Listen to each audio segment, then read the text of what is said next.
자, 이 시간에 우리에게 주시는 하나님의 말씀, 우리 신약성경 데살로니가전서 4장 13절로 18절에 있는 말씀, 우리 함께 찾아보시겠습니다. 신약성경 332쪽에 있습니다.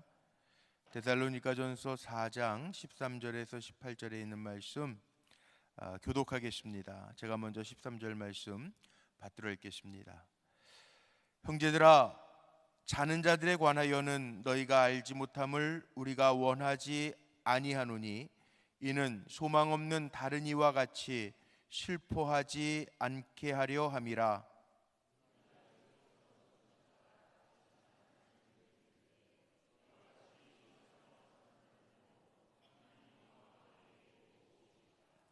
우리가 주의 말씀으로 너희에게 이것을 말하노니, 주께서 강림하실 때까지 우리 살아남아 있는 자도 자는 자보다 결코 앞서지 못하리라.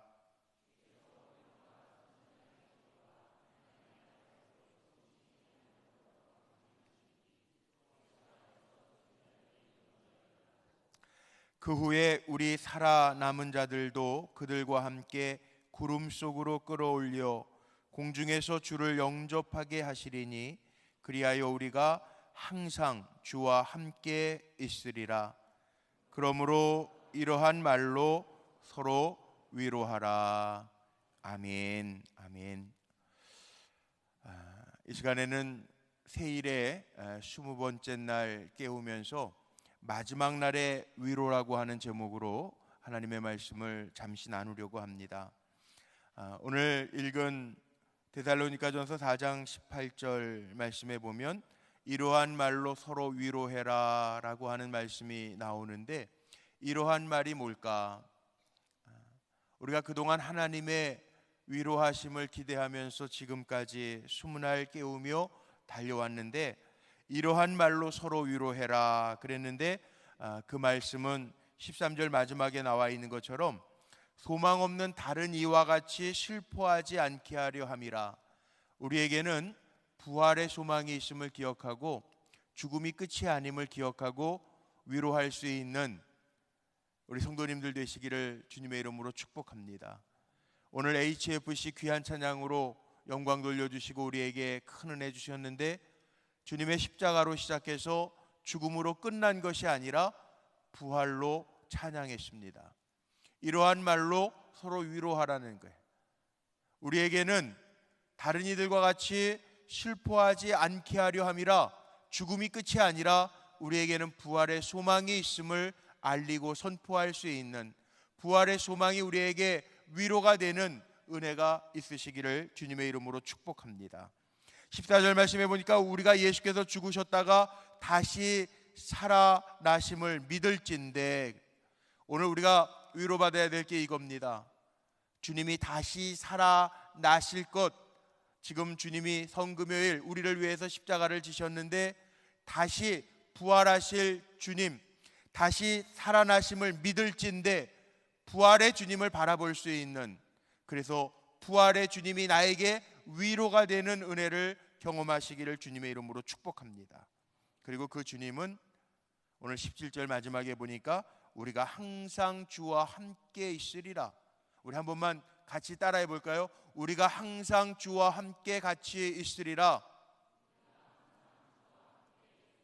아멘. 아멘. 우리가 사나 죽으나 다 주의 것이라는 거죠. 우리에게는요 아버지 품이 있어요. 아버지 품. 아버지 품. 그래서 우리에게는 뭐가 있냐면 평안이 있습니다. 평안. 사나 죽으나 주님이 우리와 함께 하신다는 거죠. 함께 하신다는 거. 지금도 아버지 품 안에 있고, 장차 본향에 가서도 아버지 품 안에 있을 우리라는 거예요. 우리를 품고 계시는 아버지가 계심을 기억하고 위로받으시기를 바랍니다. 아버지 품으로 갈 수 있는 게 우리의 마지막 위로라는 거죠. 그래서 이러한 말로 서로 위로해라 그랬어요.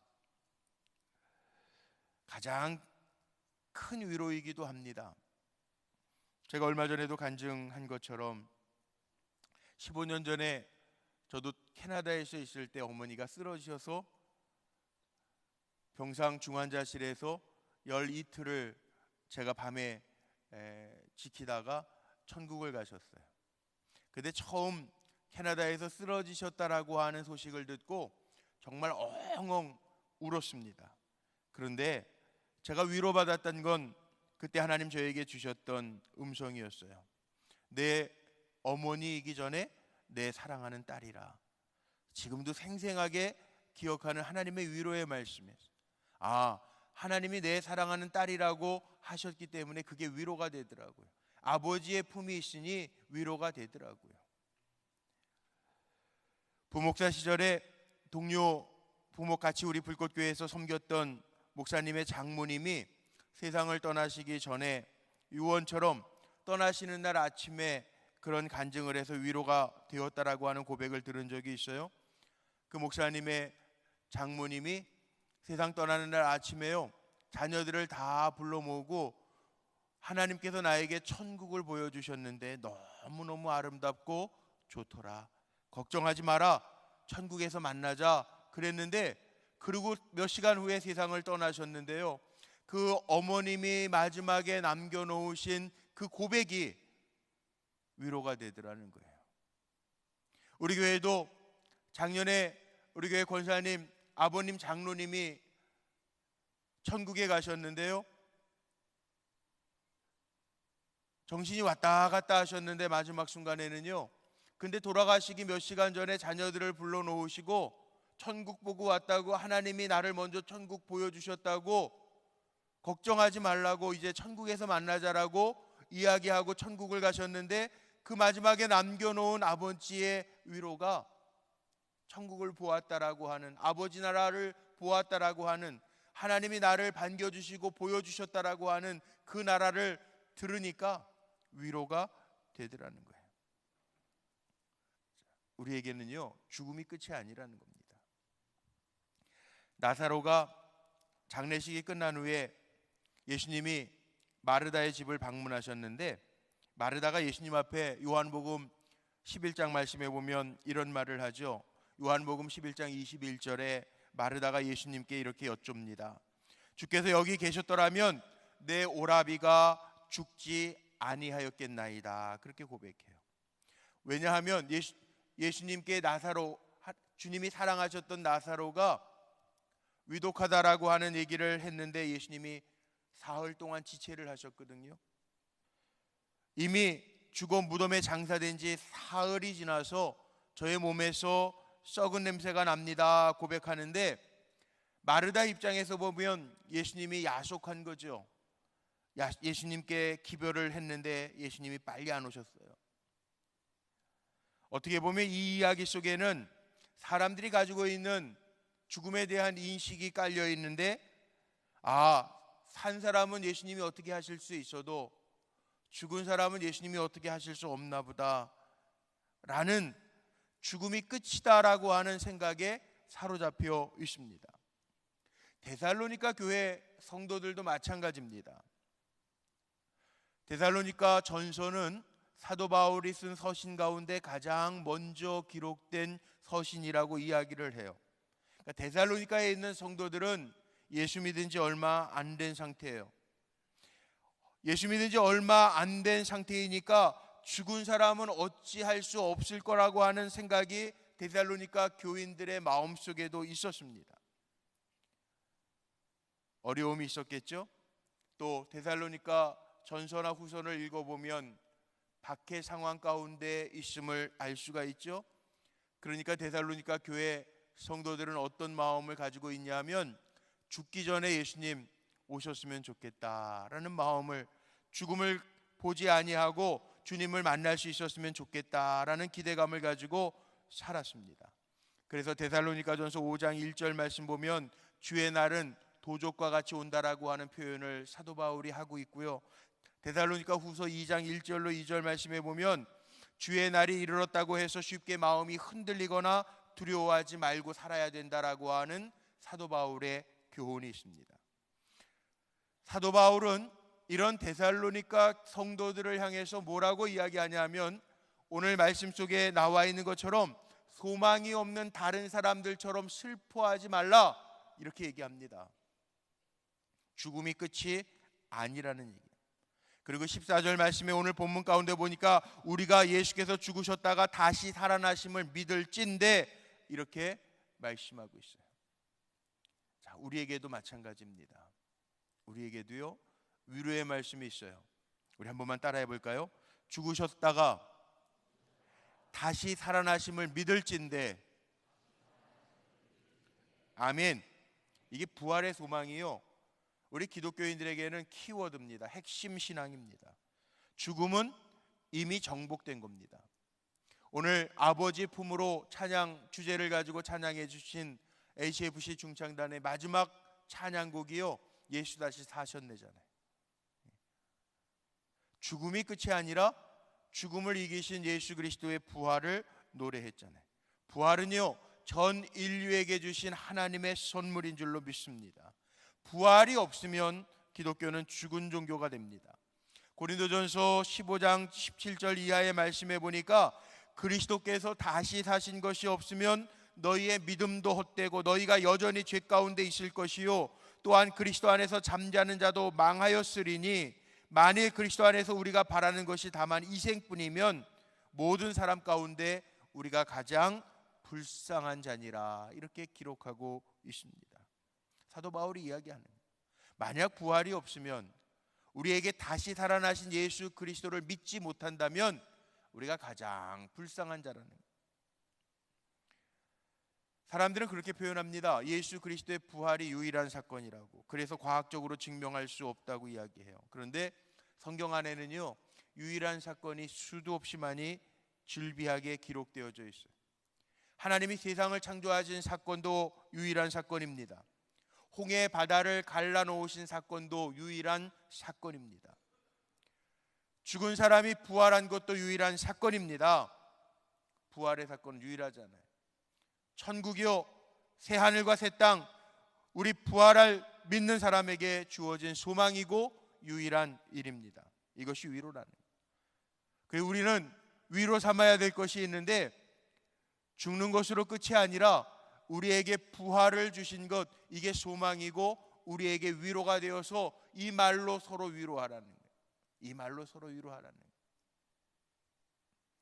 어둠의 죽음의 권세를 이기신 주님이 다시 살아나실진데 이 말로 위로하라는 거예요.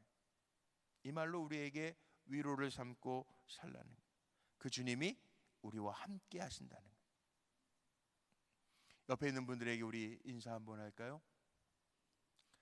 주님의 부활이 우리에겐 위로입니다. 한번 좀 인사하시죠. 주님의 부활이 우리에게 위로입니다. 주님의 부활이 우리에게 위로입니다. 부활하신 주님이 우리와 함께 하신대요. 이게 위로가 되시기를 주님의 이름으로 축복합니다. 아버지의 품이 있다고요. 우리는 죽어도 살겠고요. 이게 위로라는 거예요. 소망 없는 세상 사람들처럼, 다른 사람들처럼 슬퍼하지 말래요. 우리에게는 아버지 품이 있고 영원한 생명이 있다는, 이 말로 위로하라는 거예요. 이 땅에서 고생당하는 게 다가 아니에요. 이 땅에서 고난당하는 게 다가 아니라는 거예요. 십자가에서 끝나는 게 아니라는 거예요. 우리에겐 영원한 생명이 있음을 기억하라는 거예요. 그동안 20일 동안 주님을 바라보면서 하나님의 위로하심을 기대하면서 새벽을 깨워오신 여러분들 수고 많으셨습니다. 기도한 것으로 끝나는 게 아니라 하나님의 응답으로 끝나게 될 줄로 믿습니다. 이게 부활신앙이에요. 십자가로 끝난 것이 아니라 주님의 부활의 능력으로 끝나는 게 기독교 신앙이에요. 우리가 하나님 앞에 말한 것으로 끝난 게 아니라 하나님의 역사하심으로 일으켜 세워주시는 것이 기독교 신앙이에요. 가장 좋은 것으로 역사하실 줄로 믿습니다. 살게 하시는 하나님의 은혜가 임할 줄로 믿습니다. 하나님이 하십니다. 이것으로 위로하라는 거예요. 부활의 능력이 있습니다. 이 말로 서로 위로하라는 거예요. 기도한 것으로 끝난 것이 아니라, 내가 하나님 앞에 토로한 것으로 끝난 게 아니라 하나님이 세우시고 하나님이 살게 하시고 하나님께서 부어주시는 은혜로 끝날 것이라고 하는 것으로 위로하라는 거예요. 하나님 우리와 함께 하십니다. 우리를 기억하실 것이고 우리가 주의 이름을 믿음으로 부른 것을 하나님은 기억하시고 하나님의 역사로 이루실 줄로 믿습니다. 이 말이 위로라는 거예요. 살아계신 하나님은 우리가 쌓은 기도의 제단을 잊어버리시지 아니하실 거고, 우리가 올려드린 기도를 잡동사니처럼 여기시지 아니할 것이고, 하나님의 능력과 생명력으로 부어주실 줄로 믿습니다. 그 주님이 우리와 함께 하신대요. 이 말로 위로하래요. 자, 우리 마지막으로 한 번만 더 옆에 있는 분들하고 위로하면서 인사하시는데, 주님이 우리와 함께 하십니다. 우리 인사할까요? 주님이 우리와 함께 하십니다. 부활하신 주님이 우리와 함께 하십니다. 위로가 되십니까? 전능하신 하나님이 우리와 함께 하십니다. 위로가 되십니까? 아멘이시죠? 십자가로 끝난 게 아니고, 죽음으로 끝난 것이 아니고, 부활과 생명으로 우리를 인도하시는 하나님이 우리와 함께 하신다라고 하는 것, 이 말로 위로 삼고 힘을 얻으시기를 주님의 이름으로 축복합니다. 자, 오늘은 성금요일이라고 우리가 찬양하고 기도하지 아니하고 준비된 주악에 맞추어서 우리 기도하려고 그래요. 기도하는데 주님의 십자가를 우리의 마음속에 담아야 되겠지만, 부활의 능력을 보여주신 주님을 바라보면서 하나님 앞에 기도하는 시간 갖겠습니다.